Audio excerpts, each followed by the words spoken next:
Making Moves Monday. And the scripture's always good, so here's one for you. Turn and take your journey and go to the mountains of the Armenites, to all the neighboring places in the plain, in the mountains and in the lowland, in the south and on the sea coast, to the land of the Canaanites and to the Lebanon, as far as the great rivers, the river of Euphrates. See, I have set the land before you. Go in and possess the land which the Lord swore to your fathers, to Abraham, Isaac, Jacob, to give to them and their descendants after them. This is Deuteronomy chapter 1, verses 7 to 8. And on tonight, I just want to talk to you all about where is your lands? Hey, and before I get into this video, please like, share, comment, or depending on where you're watching from, subscribe to my actual channel, and then also check out my online store. But enough of all of that, let's get to the video. Okay, I know that probably sounds like some bad English, but I would definitely explain myself when I say lands and not land. But anywho, a lot of people in this day and time are renting, and they continue to rent to other people. And while they rent to other people, a lot of their money and their wealth goes to making someone else actually rich and making someone else possibly a millionaire in the future. Because a lot of people live off of rent and paying rent to people, this is how other people are able to actually make a living. They make a living off of you. By you paying rent to them each and every month, this does not help you out in any kind of way, because you're paying it to somebody else and they're using that money to do other things with it. Or also, when things get broken in your apartment or wherever you may be renting at, then they use the money that you have been giving to them for years or months to actually fix the things that need to actually be fixed at your place. But I will break down the reason why you should actually get out of this idea of just being a renter and start moving towards being a homeowner.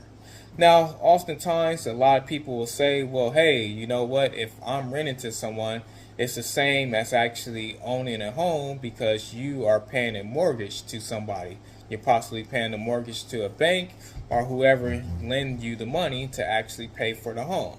And yes, that is definitely correct. You are paying and most likely back to a bank or to whoever loaned you the money to actually pay for the home. But there are definitely a lot of advantages that you can actually take advantage of in terms of actually owning your home, and versus then you actually renting to someone else.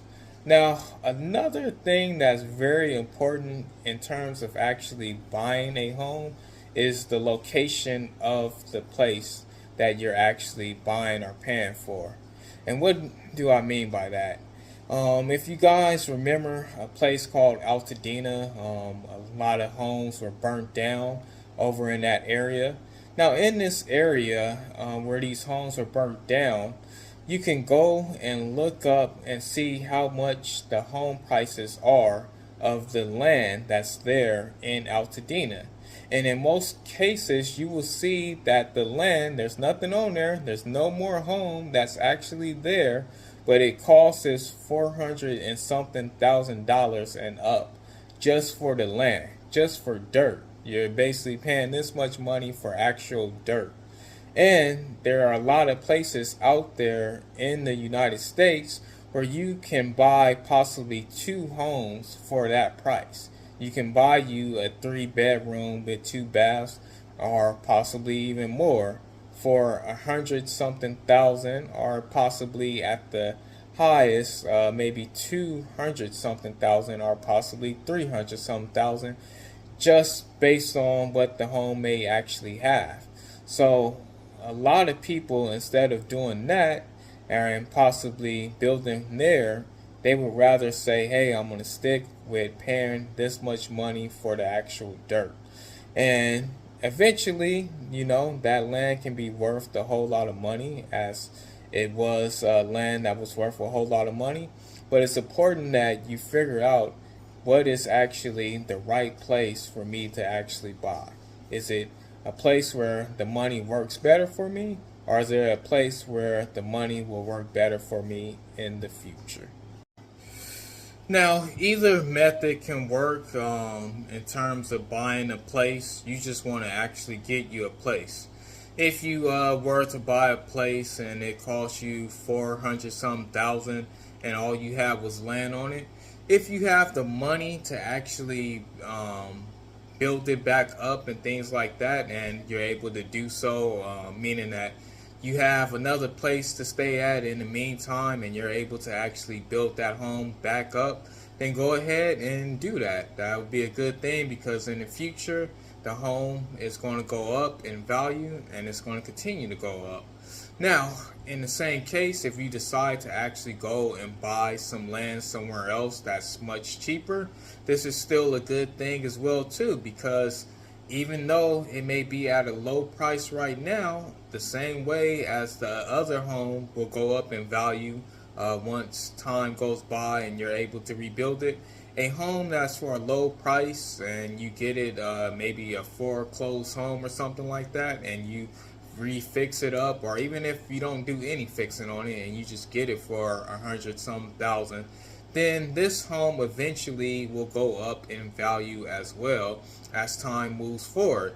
So either option that you actually choose to do will actually work out for your benefit, but the best thing to do is to know how your money is actually working and what's actually the right thing to do with your money.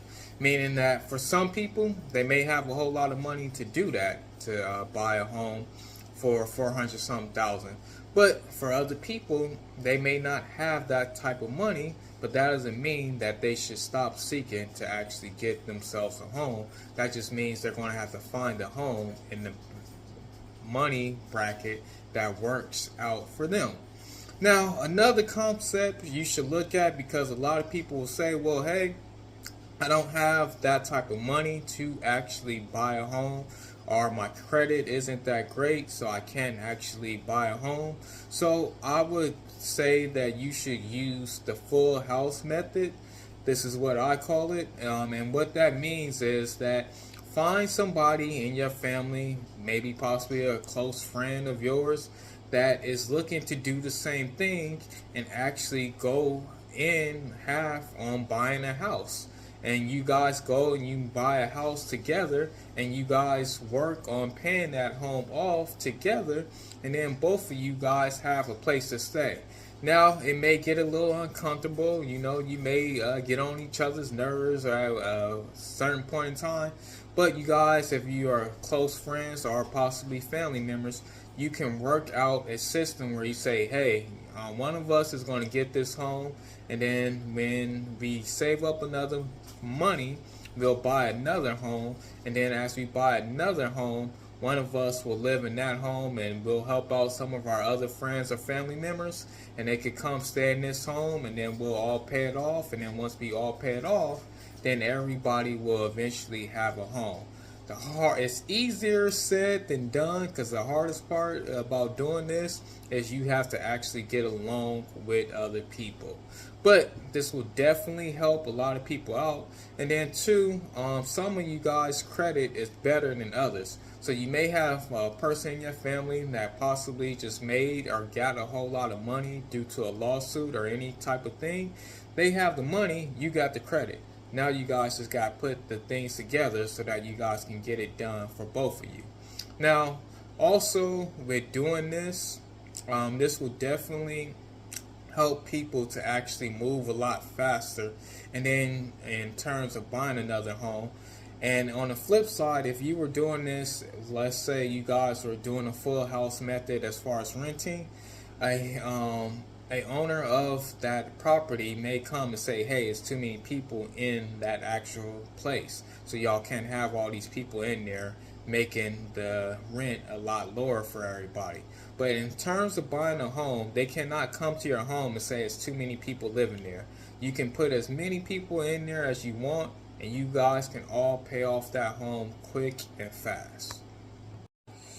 Now, when you have gotten yourself another home, or gotten yourself a home, I should say, first, then you can start doing some things that will actually help and benefit you in terms of your taxes. Now, in terms of your taxes, you'll be able to take deductions on your taxes and what you actually pay. A lot of people, once they start making a lot more money, they start to complain about having to pay so much taxes back, or how they owe a lot of money to the IRS because they didn't take out a whole lot of tax money from them. Now, in ways that you can actually stop them from taking so much of your money back, you can use your home as a benefit in doing so. So, for instance, you can take out some deductions based on your property tax. Each and every year, you will have to pay some type of property tax. Now, when you pay this will help for you to take a deduction on your state and possible taxes. Then also too, if you are paying the mortgage on your home, you're able to take a deduction which is called the mortgage interest deduction.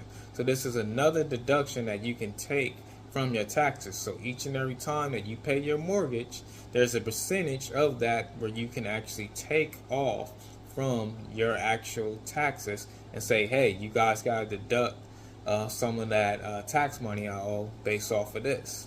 Now, these are some ways that you can actually deduct from the taxes that you actually owe, and this is what a lot of rich people use to actually pay less taxes or to possibly pay no taxes at all. Now, another thing which is very important, because I talked about having lands, not just one land, not just one home. Now, a thing that a lot of people actually use, and which you can actually, let's just say, for instance, you pay off your home, or even if you don't pay off your home, you want to look into a home equity loan. Now, with this, you can actually have tax deductions based on that, because it's something that you actually have to pay back to someone. But then at the same time, this is how a lot of people are able to buy multiple homes. They use this play where they say, hey, I'm going to take out a home equity loan based on however much money you have already paid on your home, or if you got it all the way paid off. Then they will give you a certain amount. Now, they may limit you in terms of how much you have to actually take out, but you don't have to actually spend all that money. You can use that money to actually buy yourself another home, or to put a down payment on another home. So let's just say, for instance, they give you $50,000. So you can take that $50,000. Don't even have to take all of it. You can maybe take 20 some thousand of it and actually pay it into you actually getting another home, or putting a down payment for another home. Now, when you put that down payment on another home and you start renting it out, and that's what you want to do, rent it out to somebody else, then this person will actually start paying you. And once you actually start getting paid by this person, you're able to take out more deductions on the home. So things that you have to fix and repair on the home, these are things that you can actually deduct from your taxes as well. But then at the same time, once you have been paying on that home, or somebody else is giving you money to pay on that home, then you can actually get another home equity loan on that home, and then you can do what? You can buy yourself another property and rent that out. Now, the thing that a lot of people would be scared about in terms of doing this is the risk of them having to pay the whole thing, or to pay off the actual home. In most cases, this could possibly happen to someone but you have a lot of options in terms of not have that happening to you. For one, if ever the place isn't renting, nobody is actually paying for rent, or for whatever reason they mess up the home really bad, there's always somebody else who wants to buy the property. So you can always sell the property, even if it just goes to a mess and it's just garbage. Somebody else will pay for your garbage and they will fix it up and they will make it a nice home. So don't let that stop you from actually going out and buying another place and thinking that you won't be able to actually rent out to someone, or if you don't get any tenants, or if they mess up the place. Know that you can always sell it and you can get money back and you can pay off the equity loan that you actually took out. But make sure you buy a home with it. All right, this has been another Making Moves Monday.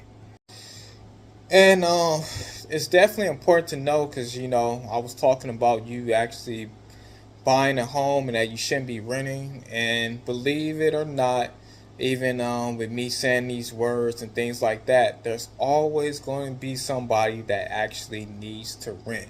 So don't look at it as a thing like, oh, well, if people are talking about people buying homes, then people are going to move to buying homes. No, because a lot of people aren't going to have the money to actually possibly buy a home at a certain point in time. And then there's always going to be younger people, and with younger people, they're going to have to actually get their money up. So therefore, they're going to need a place to stay, so they're going to need to rent. So there will always be people in need of actually renting a place. And then also too, important thing to know is that a lot of people during the whole COVID situation, when people weren't having to pay rent, those who were renting their homes or places on Section 8, they were able to still get paid. So if you do Section 8 with your places, if you buy a place and you start renting it out, Section 8 would be a good option, because they're going to at least pay you half regardless. But as always, one move can change your whole life.